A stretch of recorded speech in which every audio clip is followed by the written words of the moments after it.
Good morning, everybody.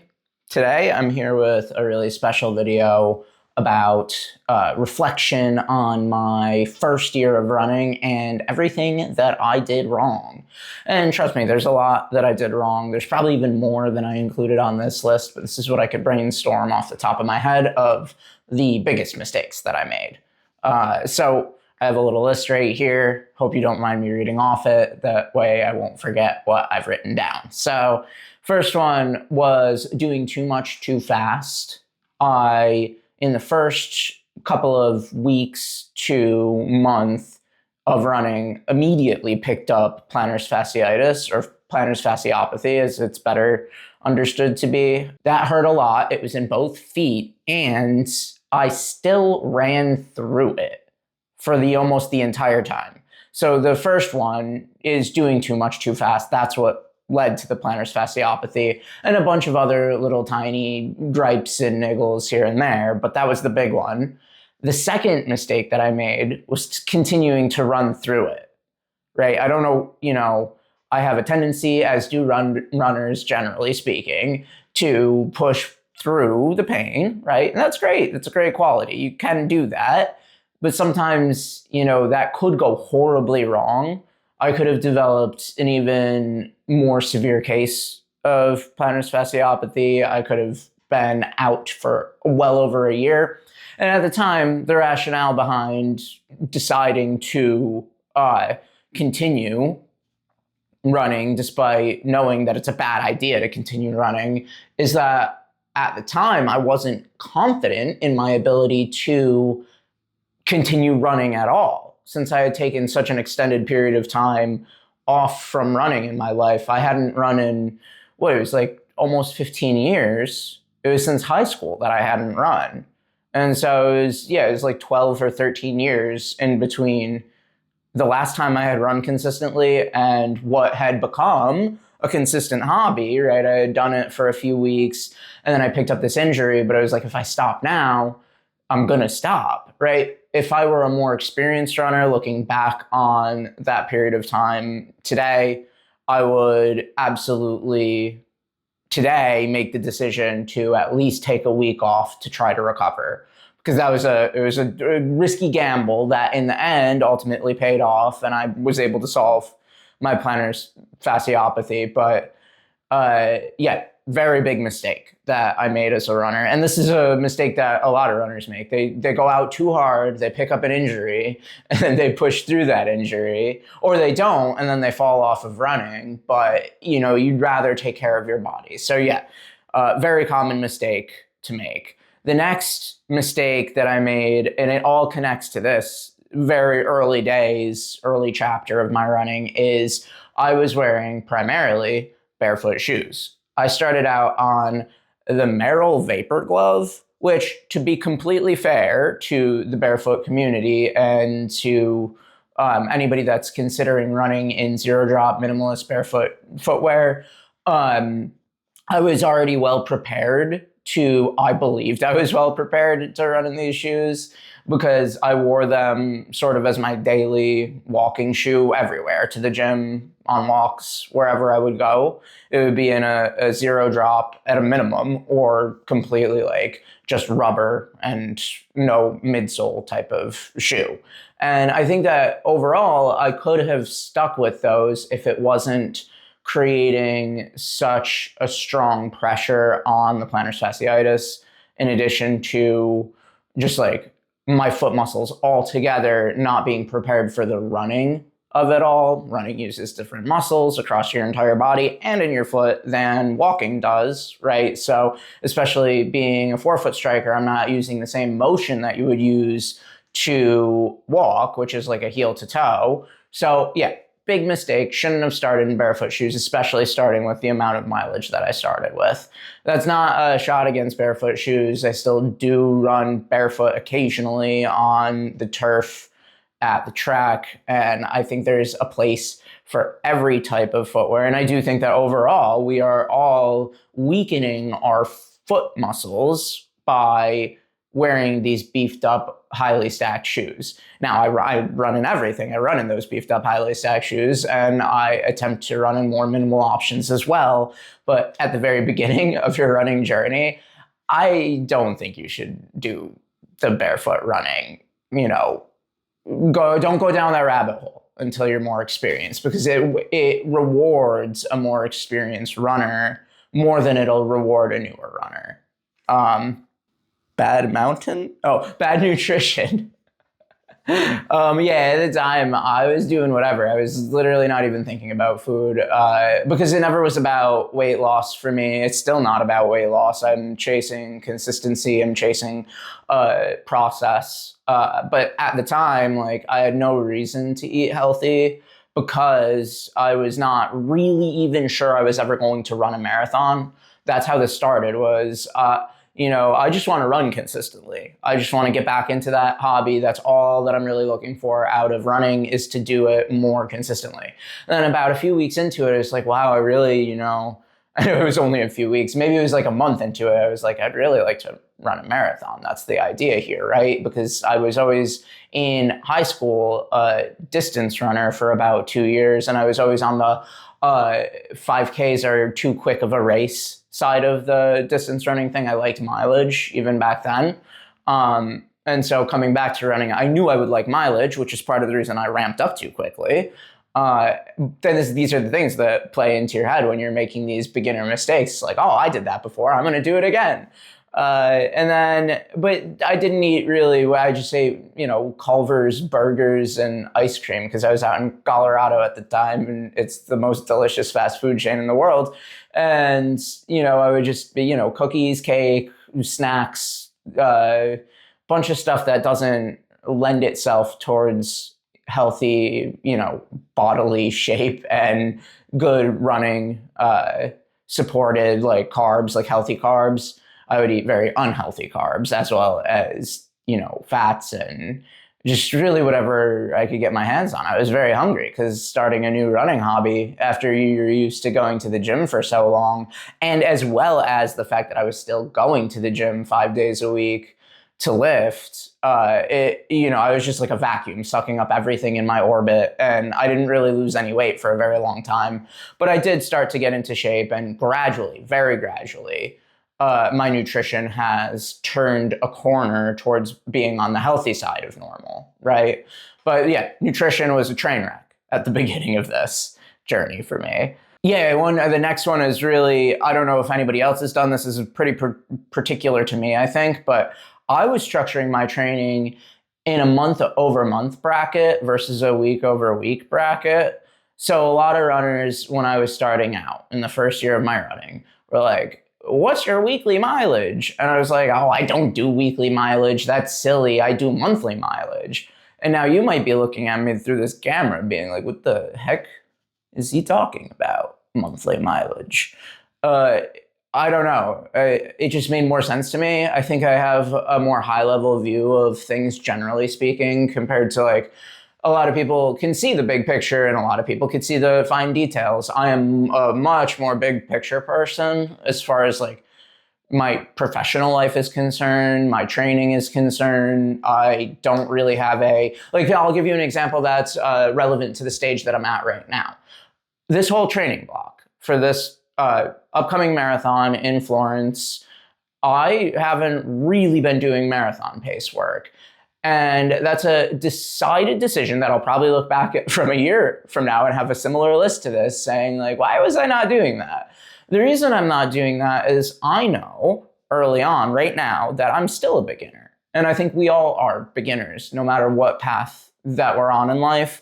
You're a beginner for a very long time, and you never really know when you become a professional. And even professionals that have been doing it for a year are beginners compared to their more seasoned counterparts, right? So I think that my big picture thing right now is that I need to be focused on building as much mileage as possible and building that aerobic base. At the time, my first year of running, I didn't want to be beholden to running on specific days of the week. And so rather than keeping my mileage consistent week over week, I was tracking it inside the bracket of each month, right? And that gave me a lot of wiggle room and flexibility as to when I would run.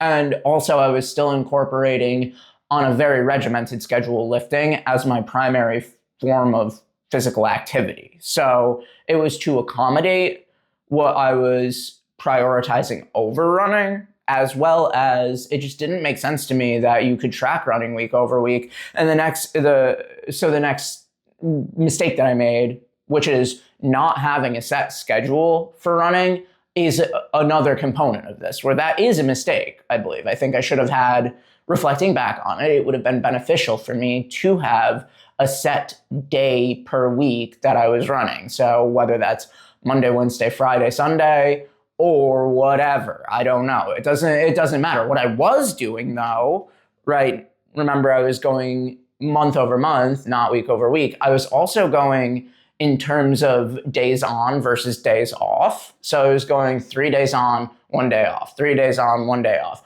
or 3-1-2, 3-1-4, whatever, right? So I was doing some random nonsense where I would take 3 days in a row of running, take 1 day off, and then whatever felt right for the next cycle. And that, again, you could imagine breeds some level of inconsistency and confusion. And I actually did this well into my second year of running. It was only in this past, since April, that I got back from Spain and set my sights more towards a week over week goal. And what really helped with that is making the decision that I would be building up to running 6 days a week every week. And that puts the days on the days, if that makes sense. So I take Monday off. That's always true. And the rest is always true as well, right? And once those chips fell into place, the consistent schedule of 6 days on, it's still 6 days on, 1 day off. It's not, that part hasn't changed. It's a days on versus a day off. But it just so happens that they're always the same day because there's 7 days in a week. And then it allowed me to afterwards put specific types of days on types of days. So my Tuesday, which is today, is always my biggest day as far as effort goes. And it's a 20-mile double at a minimum. And it often, if not always, includes a workout, right? I'm trying to make it always going forward, but so far it's not been always. But it will be, right? That's how you form these consistent habits and consistent patterns and have a regimented schedule. So that, and then other days throughout the week, like Sunday is now very much always the long run day. That wasn't true back when I was looking at things from a month-to-month schedule or a month-to-month like nebulous buckshot of mileage and didn't have a set schedule. Okay, the final mistake that I made in my first year of running is that I had unclear priorities. We just went through this a little bit. This isn't the extent of it, but my priorities for the gym versus running and the structuring of my running to only have, maybe 3 days per week with 1 day of rest and then 2 more. All of that was structured around the priority of freedom, right? I was structuring for freedom and I was structuring for the ability to still go to the gym. And I didn't really have a clear sense of direction or a clear sense of priority for running until much later into training. It was not the number one thing that I was interested in. I had a lot going on in my life that was very confusing and challenging to navigate at the time. And it was something that I was trying to bring into my life from outside of it. It was something that I was trying to integrate into my life from outside of it. And I obviously, when you're doing that with a new activity, you can't necessarily evaluate where you should prioritize that in your life. You aren't able to calculate what is important about it, where it will take you in life, and how much weight you should give it as an activity. Like, who would have thought that I'd be so involved in running now when I started, the absolute goal was to continue, right? And to the point of my own detriment, where I knew that I needed to continue running at the expense of being in physical misery almost every single day. Like waking up with plantar fasciopathy, I don't want to undersell it. It was excruciatingly painful. And I was running on that injury in both feet for like 3 months just because I knew. And I know that's a bad decision. I'm saying that it's a mistake right now. It is a mistake. But if I hadn't done that also, I don't know if I'd still be running today, because it's easy to fall off of new habits, especially when they're challenging at the beginning. Running, for runners that have been running for a long time, we lose sight of the fact that we get pleasure out of it. We get, the pre-response of dopamine, and then we get the endorphins at the end of the run, especially if you're a super responder to your own endorphins. It's amazing to be a runner, and it feels great, and your body feels great. At the beginning, it feels like you're dying.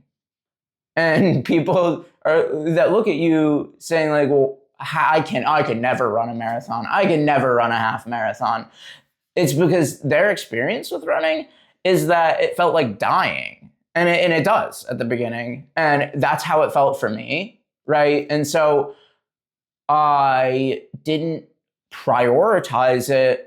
Maybe I did prioritize it because I knew in the back of my mind that it would breed reward at some point in the future, but I didn't give it the proper priority that it could have had in my life over, lifting. And I just didn't know where to weigh it. And that's a challenge. I don't know if it's necessarily a mistake that I made with running, but it is a challenge that all new runners or all new students of new disciplines the world over have to make necessarily. Like you're going to make the mistake of misprioritizing certain things in your life when they're new, because they're new and you don't know how much relevance they will have in your life in the future. And so that's my list. I think that the biggest out of the list that I just presented to you, the biggest mistakes that luckily didn't, torpedo my whole running career and cut it short, were not resting when I needed to for the plantar fasciopathy, and pushing through that. That was probably the most dangerous mistake that I made throughout this entire list and throughout my entire first year of running. And then the second biggest mistake I would say is the perceiving, and this is just the way my brain worked at the time, so there's nothing I could have done to change it, and I'll probably continue to make this mistake throughout the rest of my life, but perceiving my training schedule as month over month versus keeping it within the week. I think that harmed my consistency more than it helped my freedom. And those are probably the two biggest mistakes that I made early on. Nutrition, right? So I'm going to go through this really quick. Too much, too fast. I will continue to make this mistake in my life. Everybody makes this mistake as long as you listen to your body afterwards, after you hurt yourself from doing too much, too fast. That's when, you really need to mitigate any damage that's been done by doing too much, too fast. I have to allow for myself to do too much, too fast because I'm probably going to. That's how I get involved in new hobbies and activities and how I enjoy them personally. And then not getting enough rest. Again, that was me trying to cope with, my hobby and finding consistency in it. And probably, of course, you could always rest more, but I would prefer to get the discipline in. The barefoot shoes, easy mistake to make. I don't think it's actually a mistake. It's that I was doing too much too fast with barefoot shoes as well. And that was like a compounding mistake. So that's not the biggest one. Nutrition, you will get it right eventually. It was a mistake.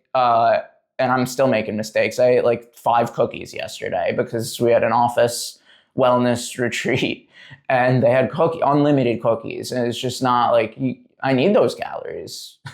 I don't need them in the form of cookies, but I do need those calories. So bad nutrition is an ongoing battle, right, for any runner and for any person in this highly unnutritious country of ours. The one of the biggest ones for sure is month over month instead of week over week. Listen to the runners that do this. Keep it within the week. It will help breed consistency. as well as I didn't have a set schedule. Those two go hand in hand. And yeah, and then and just not having my priorities fully aligned, but you can almost never have your priorities fully aligned with a new pursuit. So that's the list. I appreciate all of your attention so much, and stay in motion.